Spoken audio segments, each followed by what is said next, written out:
Christmas ദിനത്തിൽ നിൽപ്പ് സമരവുമായി എറണാകുളം അങ്കമാലി അതിരൂപതയിലെ വൈദികർ. സഭാ നേതൃത്വം വൈദികർക്കെതിരെ എടുത്ത നടപടിയിൽ പ്രതിഷേധിച്ചാണ് സമരം.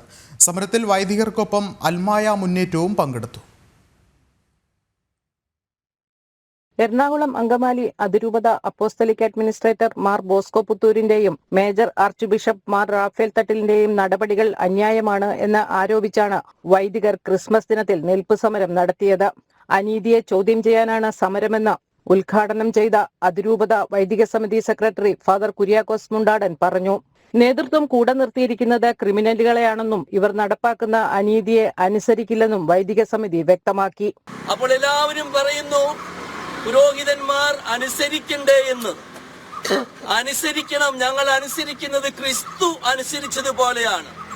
അസത്യത്തെയും അധാർമികതയെയും അനീതിയെയും സ്വീകരിച്ചിട്ടുള്ള അനുസരണം ക്രിസ്തുവിന്റെ അനുസരണമല്ല.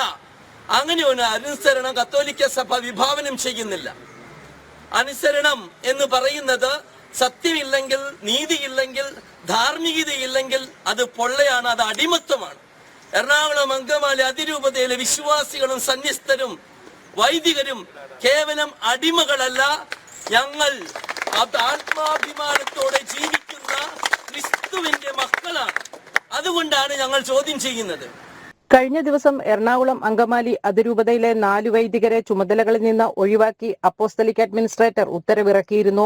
ഏകീകൃത കുർബാന അർപ്പിക്കാതെ വിമത പ്രവർത്തനം നടത്തിയെന്ന് കണ്ടെത്തിയായിരുന്നു അപ്പോസ്തലിക് അഡ്മിനിസ്ട്രേറ്ററുടെ നടപടിക്ക് പിന്നാലെ അതിരൂപത സഭാ ട്രൈബ്യൂണലും സ്ഥാപിച്ചിരുന്നു. 2017 മുതൽ കുർബാന ഏകീകരണവുമായി ബന്ധപ്പെട്ട് എറണാകുളം അങ്കമാലി അതിരൂപതയിൽ നടക്കുന്ന തർക്കവും സംഘർഷവും ഇപ്പോഴും തുടരുകയാണ്. ജനം, കൊച്ചി.